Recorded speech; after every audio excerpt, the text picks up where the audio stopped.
Kisah Tiko yang belasan tahun merawat ibunya yang depresi di rumah mewah tanpa listrik dan air telah mencuri perhatian publik.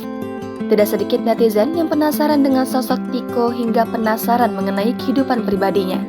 Kini terungkap, Tiko ternyata memiliki akun Instagram sendiri.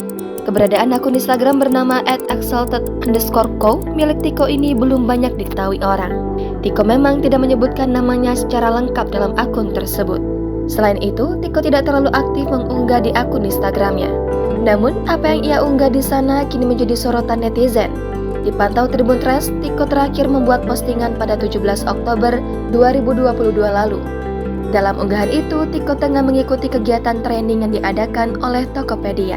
Ternyata, dalam kondisi dan keterbatasannya, ia tetap semangat untuk mengembangkan kemampuan diri. Selain mengikuti training, Tiko tampak sering mengikuti berbagai kegiatan. Ia juga sempat belajar entrepreneurship dengan General Electric. Bahkan dalam salah satu foto, Tiko terlihat berbicara di depan peserta pelatihan yang lain. Hal ini menjadi sorotan dan mendapat pujian dari netizen. Jangan lupa subscribe, share, komen, dan like ya!